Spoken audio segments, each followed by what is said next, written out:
राज्यपाल के अभिभाषण पर मुख्यमंत्री भजनलाल शर्मा ने जवाब दिया। विधानसभा में मुख्यमंत्री भजनलाल शर्मा ने अपने संबोधन में कांग्रेस पर निशाना साधा। सीएम भजनलाल शर्मा ने कहा कि कांग्रेस की अंदरूनी लड़ाई अब उभर कर बाहर आ रही है। मुख्यमंत्री भजनलाल शर्मा ने कहा कि केंद्रीय बजट के लिए हमारे विकास के रूप में उठाए गए कदम को शामिल किया गया। लक्ष्मणगढ़ से आने वाले हमारे सदस्य ने राज्यपाल के अभिभाषण में बिना सोचे समझे बोलते हुए, जो कि उनकी आदत है, उन्होंने कहा कि केंद्रीय बजट में राजस्थान का कोई नाम नहीं आया। उनसे कहना चाहूंगा, आप ध्यान से सुनते नहीं हैं। मैं सभी को ध्यान दिलाना चाहता हूं, प्रदेश के लिए अति महत्वपूर्ण और महत्वपूर्ण इसीलिए कि राजस्थान के लिए पानी की आवश्यकता है। जल जीवन मिशन उनकी सरकार के समय में अंतिम पायदान पर खड़ी थी। किसान अंतिम पायदान पर आ गया था क्योंकि उनकी सरकार के चलते प्रदेश की जनता के घर जल पाने के सपने से वंचित हो गए थे, क्योंकि जेजेएम में भ्रष्टाचार के साथ साथ और सरकार का कैसा काम था सभी ने देखा है। जेजेएम में पूर्ववर्ती कांग्रेस सरकार ने जो घोटाला किया है वह सबके सामने है। मुख्यमंत्री भजनलाल शर्मा ने कहा कि राज्यपाल ने सभी का पथ प्रदर्शन करते हुए हृदय से विकास को रेखांकित किया। 2037 के विजन के आधार पर हमारी सरकार की प्राथमिकता के आधार को लेखित करते हुए मार्गदर्शन किया। इसके लिए मैं उनका भी धन्यवाद देता हूँ। पक्ष और विपक्ष के सभी सदस्यों का जिन्होंने इस चर्चा में भाग लिया, मैं उनको भी धन्यवाद देता हूं। साथ ही सदन को सुचारू रूप से चलाने के लिए विधानसभा अध्यक्ष का भी आभार व्यक्त करता हूं।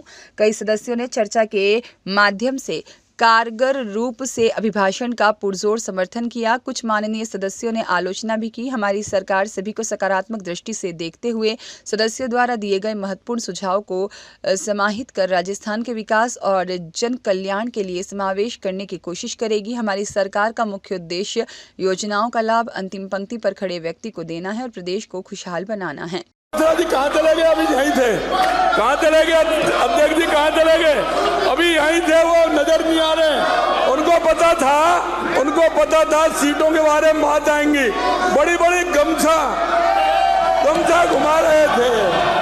अरे ये तो बताओ मोरिया किसका बोला? अरे मोरिया किसका बोला ये तो बताओ भाई। ये गमछा कहाँ गया? मोरिया किसका बोला और कितनी बार बोला मोरिया? कि एक मेरा जैसा व्यक्ति तो किसान व्यक्ति है, उस परिवार से आता है, लेकिन मुझे आज दुख के साथ कहना पड़ रहा है कि ऐसे व्यक्ति को जो एक किसान और मेरे जैसे परिवार में आता है, उसको नहीं बोलने के कारण, उनको मौका नहीं देने के कारण ये षड्यंत्र किया गया है। क्योंकि पिछली बार जब हमने देखा था तो वो हमारे अच्छे बोले थे, लेकिन ये कांग्रेस की अंदरूनी लड़ाई है। ये उस बेटे को जिसको मौका दिया है।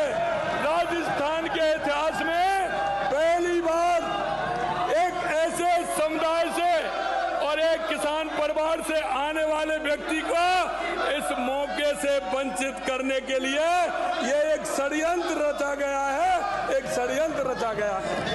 कहाँ चले गए? अभी यहीं थे। कहाँ चले गए अध्यक्ष जी? कहाँ चले गए? अभी यहीं थे, वो नजर नहीं आ रहे। उनको पता था सीटों के बारे में बात आएंगी। बड़ी बड़ी गमछा घुमा रहे थे। अरे ये तो बताओ मोरिया किसका बोला? अरे मोरिया किसका बोला ये तो बताओ भाई। ये गमछा कहाँ गया?